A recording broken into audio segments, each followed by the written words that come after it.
Praise the lord. దేవునికి మహిమ ఘనత ప్రభావములు కలుగునుగాక. ప్రేమైనటువంటి జీవము కలిగిన దేవుని కుటుంబమా, దైవ సమాజమా, దేవుడు మనల్ని ప్రేమించి మరొక నూతన దినము ఉదయకాల సమయాన్ని ప్రభువారు మనకిచ్చినందుకు స్తోత్రాలు. మనం ఎంత దేవుని స్తుతించినా సరిపడదు దైవజనాంగమా. స్తుతిస్తూనే ఉండాలి, గణపరుస్తూనే ఉండాలి, స్తుతి స్తోత్రములు ప్రభువారికి చెల్లిస్తూనే ఉండాలి. కనుక ఈ విషయాన్ని మనము అర్థం చేసుకొని ఎల్లవేళల దేవుణ్ణి స్తుతించటానికి ఇష్టపడదాం, స్తుతిగానం చేద్దాం, ఘనత మహిమ ప్రభావములు ఆయనకి చెల్లిద్దాం. రండి ప్రియాదయ జన్మ, ఈ దినం కొరకు సిద్ధపరచబడినటువంటి దేవుని వాక్యాన్ని చదువుకొని క్లుప్తంగా దైవధ్యానం చేద్దాం. రండి. గలతీ పత్రిక 6వ అధ్యాయము 14వ వచనాన్ని చదువుకుందాం. గలతీ పత్రిక 6వ అధ్యాయము 14వ వచనం. అయితే మన ప్రభు అయిన యేసుక్రీస్తు శిలువయందు తప్ప మరి దేని యందును అతిశయపడుట నాకు దూరమవునుగాక. దాని వలన నాకు లోకమునకు నేను సిలువ వేయబడి ఉన్నాము. ప్రార్థన. పరిశుద్ధుడు, ప్రేమ కలిగిన తండ్రి, యేసుక్రీస్తు ప్రభువారు హృదయపూర్వక కృతజ్ఞతాస్తుతులు చెల్లిస్తున్నాను. చదవబడిన వాక్యాన్ని ఇరిచి మాకు వడ్డించి మాతో మాట్లాడి సారాంశం తెలియచేసి మహిమ పొందమని, నాకును నీ బిడ్డలకందరికీ మీ దీవెనలను అనుగ్రహించమని యేసునామములో స్తుతించి ప్రార్థిస్తున్నాను తండ్రి. ఆమేన్. హల్లెలూయా. దేవునికి స్తోత్రం. క్రీస్తు ప్రభునందు నాకు అత్యంత ప్రేమైనటువంటి జీవం కలిగిన దేవుని కుటుంబమా, దైవ సమాజమా, ప్రతిదినము ప్రభు వాక్యాన్ని మనం చదువుతూ ధ్యానం చేస్తూ ఎన్నో విషయాలు ప్రభువారు మనతో మాట్లాడి నేర్పించి బలపరిచి స్థిరపరుస్తూ వస్తున్నాడు. ఈరోజు కూడా ప్రభువారు కొన్ని విషయాలు నీతో నాతో మాట్లాడాలని ఇష్టపడుతున్నాడు. కాబట్టి ప్రభువారు మనల్ని ఏం చేయమంటున్నారు అంటే, జాగ్రత్తగా వినండి, ఇనుటి వలన విశ్వాసం కలుగుతుంది అని ప్రభువారు మనకు ప్రేరేపణ చేస్తున్నారు.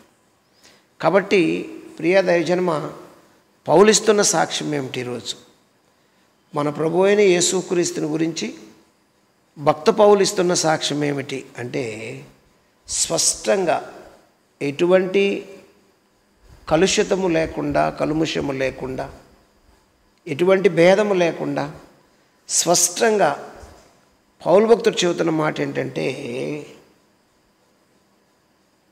అయితే మన ప్రభు అయిన యేసుక్రీస్తు శిలువ యందు తప్ప మరి దేని యందును అతిశయపడుట నాకు దూరమవును గాక.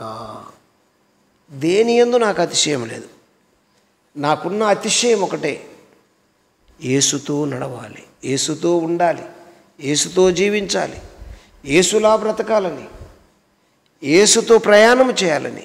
అందుకే భక్త ఆర్ఆర్ మూర్తి గారు ఒక పాట పాడారు, మీకు అందరికీ తెలుసు.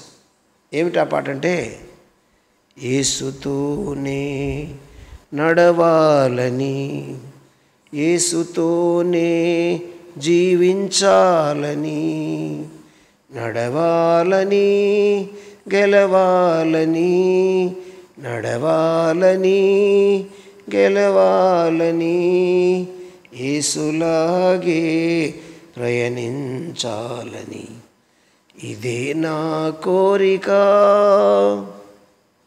ఇదే నా కోరిక, నవజీవన రాగమాలిక,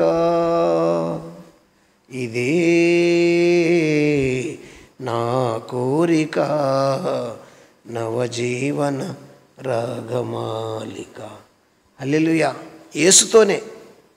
యేసుతో నడవాలని, యేసుతో జీవించాలని, యేసుతో ప్రయాణం చేయాలని ఆర్ఆర్కే మూర్తి గారు కూడా ఆశపడ్డారు.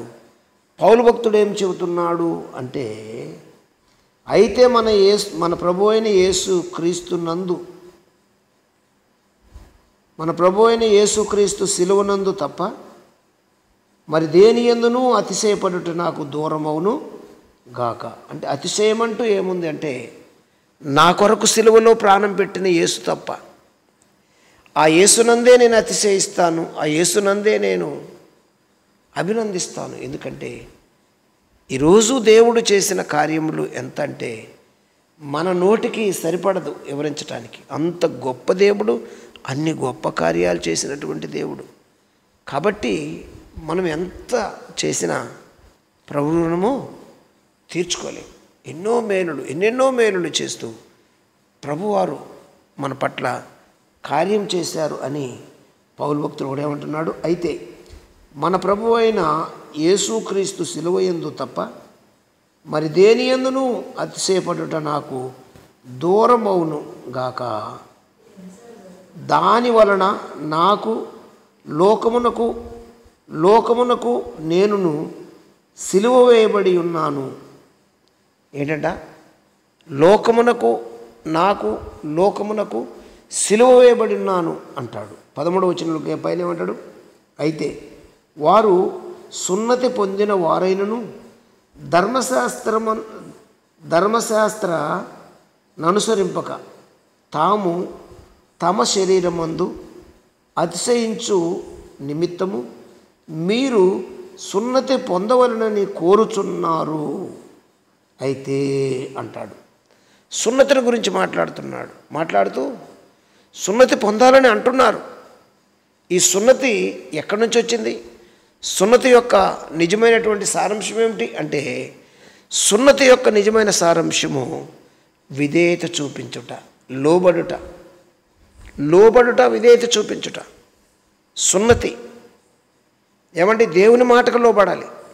దేవుని మాటకు మోషే కాలంలో మోషే కుమారులు ఇద్దరున్నప్పటికీ వారికి సున్నతి చేయటానికి తల్లి సిపోరా ఇష్టపడక ఆపినప్పుడు, దేవుడు వారిని నశింప చేయటానికి వచ్చినప్పుడు పరిగెట్టుకుని వెళ్ళి సున్నతి చేసినప్పుడు ఏమైందో తెలుసా? ఇస్సాకు బ్రతికాడు. ఏమండి, అక్కడ మరి ఆ మోషే పిల్లలు బ్రతికారు. మోషే భార్య విధేయత చూపించింది. ఎవరికంటే దేవుని మాటకు.